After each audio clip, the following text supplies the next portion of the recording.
I hate to admit this, but a little while ago, I was taking advantage of someone without realizing it. It was a friend of mine who was doing some graphic design work for me. Now, of course, I was paying her. That wasn't the issue. But because we were friends, I had her on speed dial and I could text her anytime. And I would have these ideas of things that I wanted her to do, to design some PDFs, to do some little website stuff, to just be designing different elements of many of the things that you all see when you get my free downloads, when you take any of my courses, when you sign up for something, you'll come to some kind of graphically designed thing. So I'd have these big ideas and I would text her and I would say, hey, Courtney, I need this thing for tomorrow. Can you get it done today? And she would do it. She would say, okay, I've got some other things going on, but I can make it happen for you. And she would do it. And I would come to her often at the last minute. Can you get this done today? Can you get this to me by tomorrow? And again, because she was a friend, I think she thought she couldn't say no to me. And because she wasn't saying no, I didn't know that this wasn't okay with her. A couple weeks in, she did say something. She said, Julia, I'm happy to do this work for you, but I need at least 48 hours to complete something, even something small. It's too much. I can't drop everything else just for you, and I'm starting to get frustrated and overwhelmed. I replied, absolutely. I'm so sorry. I didn't realize.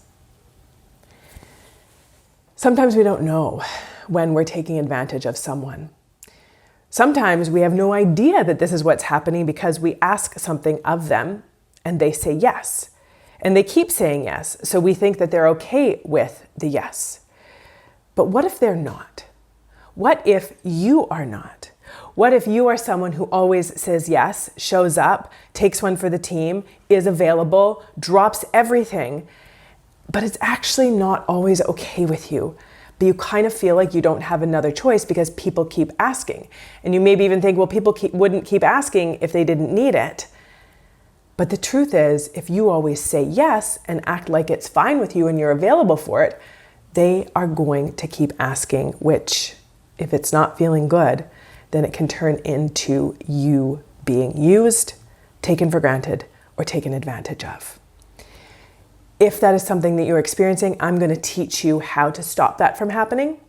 And we're going to do a little bit of deeper work on this one because it is more than just learning how to say no, although that is part of it. But we're going to look at why you might struggle to say no.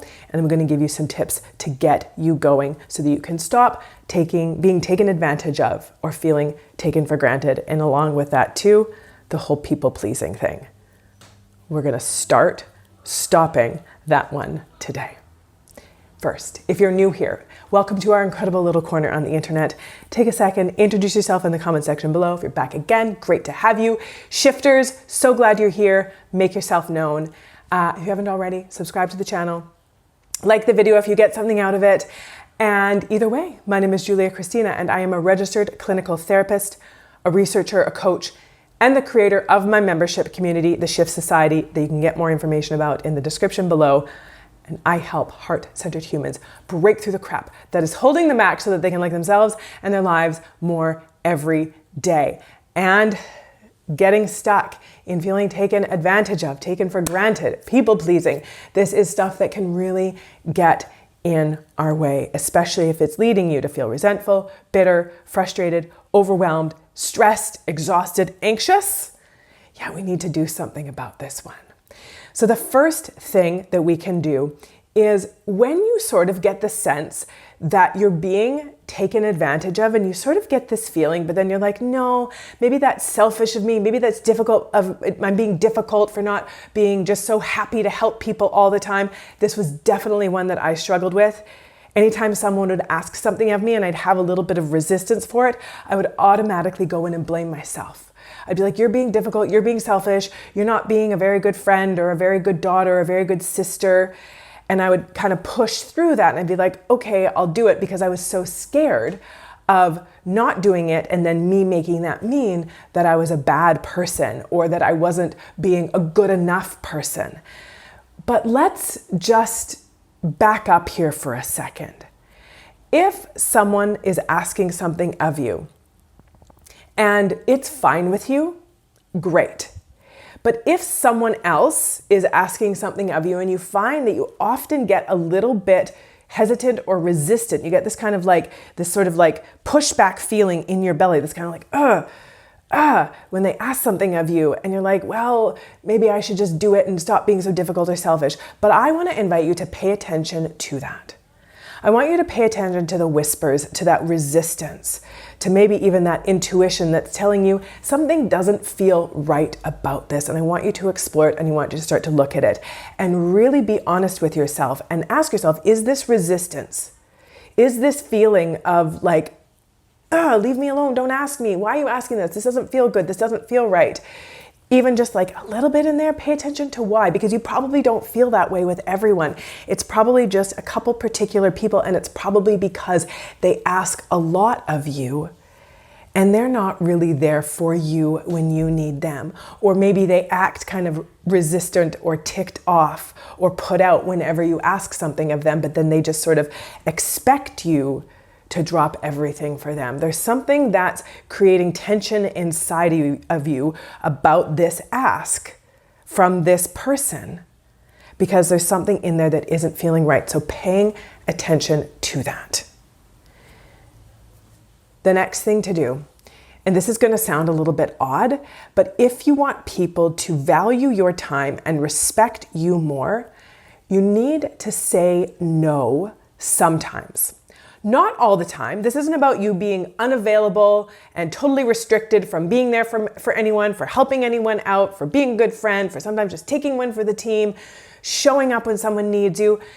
That's not what this is about, but this is about sometimes saying no, because if you're always saying yes to everything, then people stop appreciating it. They stop appreciating you. They just figure, well, Julia, she's just always okay to do this. She's always okay to go the extra mile. She's always okay to show up whenever I need her and drop everything. She doesn't mind. This is no big deal. But for you, maybe it is a big deal. Sometimes it's not a big deal, but sometimes it is a big deal. And you want to feel appreciated and you want your time and energy to be respected. But if you are always saying yes, then just something happens in the other person's psyche that clicks most of the time and says, well, she's fine with it. It's no big deal.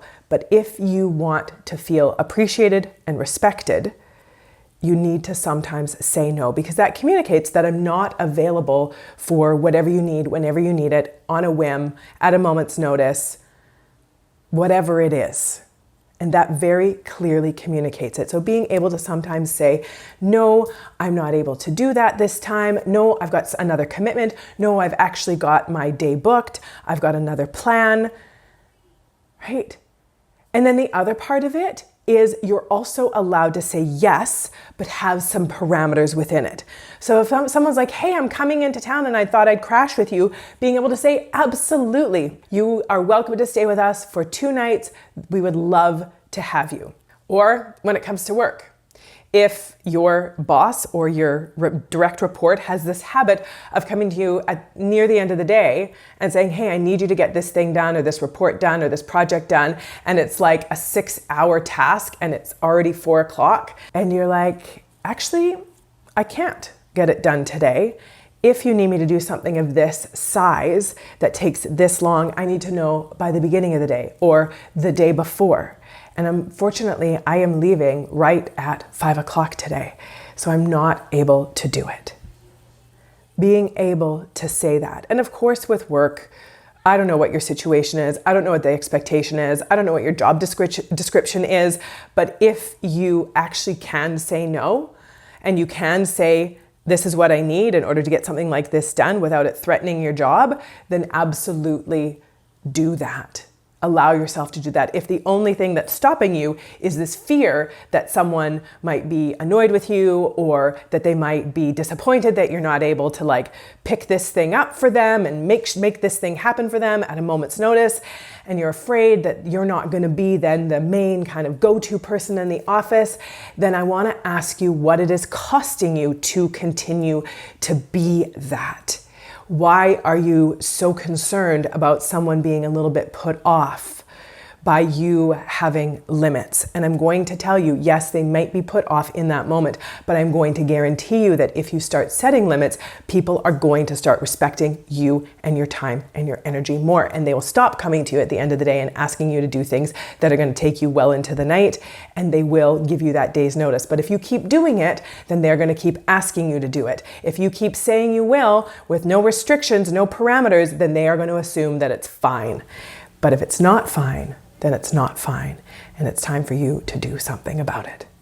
Your next way to stop being used or feeling taken advantage of is to make a rule for yourself right now that from now until the next little while, whenever a ask or a request or a favor comes to you, you are going to respond first with, let me get back to you.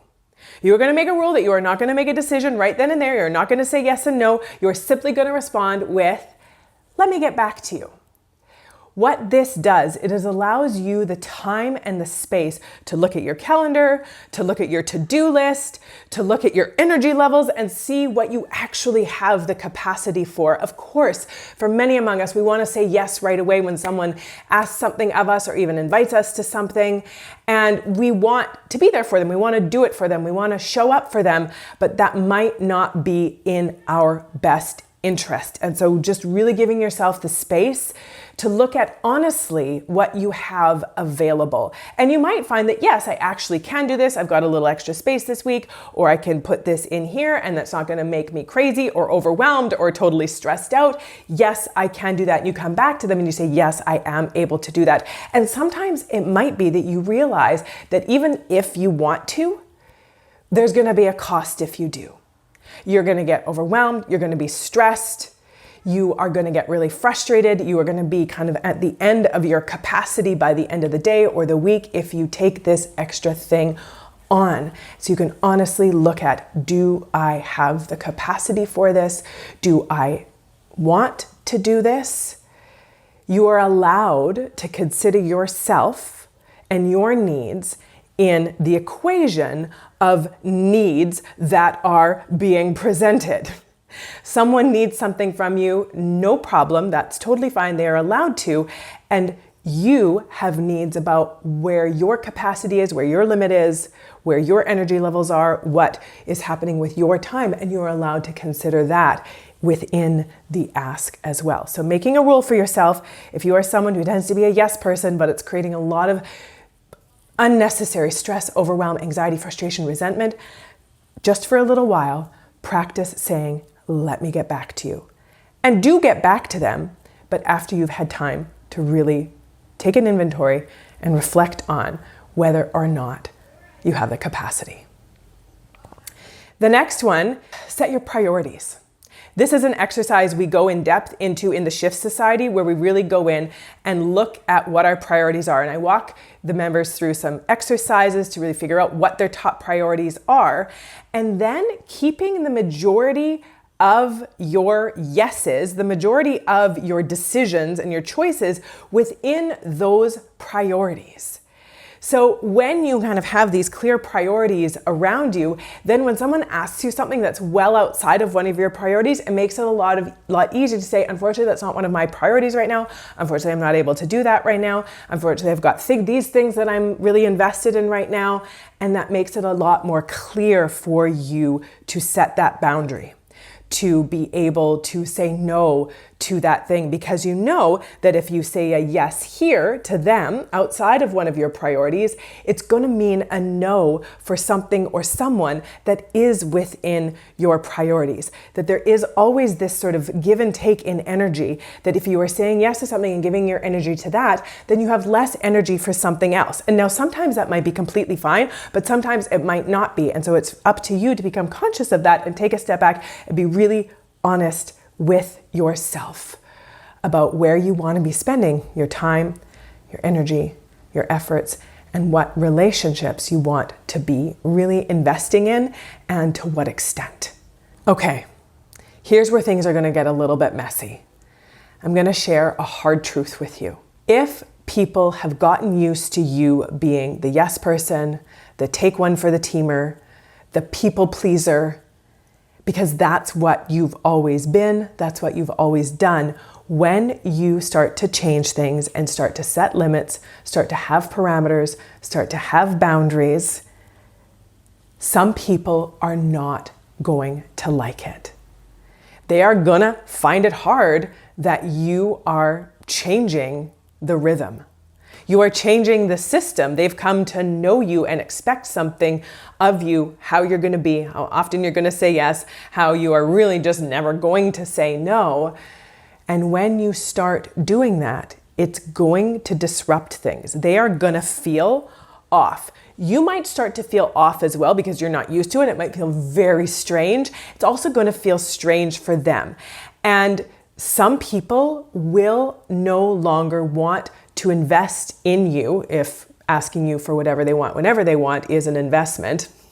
They are no longer going to want to be in a relationship with you if you have some no's in the relationship, which means that they only want you for your yes, which can be hard. It can be painful. It can be difficult. But really asking yourself, if someone is removing themselves from my life because I'm not only giving a yes all the time to everything they ask, then is that really the kind of close relationship that I want in my life?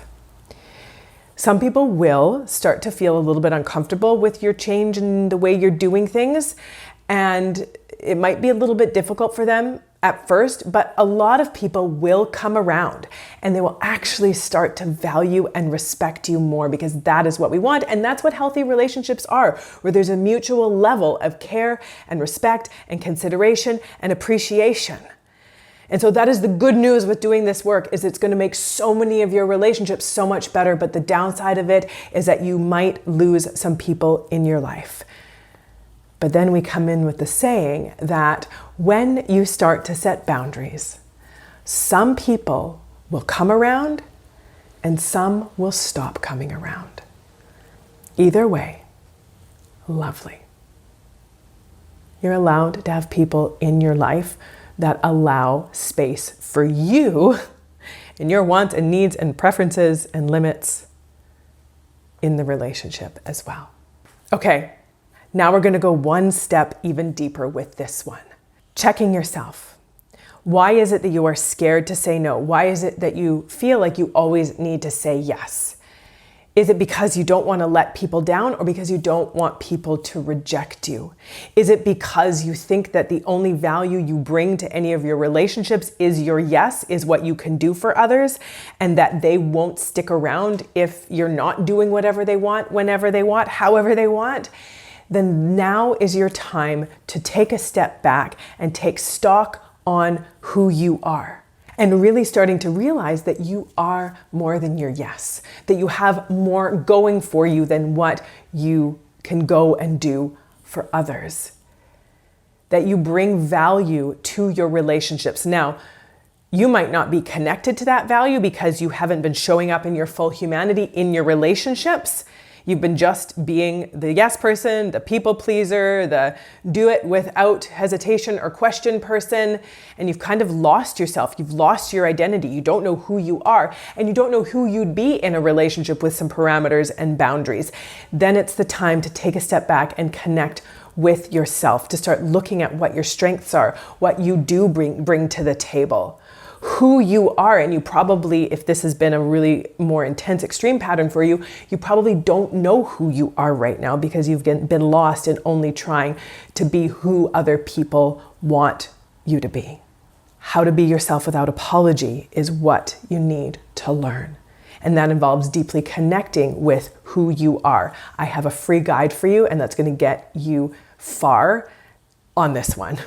You can grab it. It's How to Be Yourself Without Apology. It's in the description below. You can click that, download it right now, and start going through those exercises to really start connecting with yourself. Because the truth is, people who are confident and clear and grounded in who they are able to know when it's time to give a yes, when it's time to give a no. They are able to know when it's time to take one for the team, put themselves out, be generous, show up for someone else, even put their stuff aside and be there for someone else. And when it's time for them to say, you know what, this time I can't, I'm not able to, I don't have the capacity for it or the energy or the time, and that's okay too. Get that download, How to Be Yourself Without Apology. And now I want to know, which one of these are you like, yep, this is what I'm going to start doing? Because I don't like feeling this way, and I want to stop feeling taken advantage of, taken for granted, being used, people pleasing. Maybe it's not with everyone in your life. Maybe it's in a few particular relationships, and you want to change things about that and about how you are showing up. Let me know what your first step is going to be. It is always good to have you here. It's great to connect with you. Don't forget to say hi. Oh, and subscribe to the channel. And if you got something out of the video, if you could like it too, that would be amazing. Until next time, take good care of yourself and take good care of those around you. Bye for now.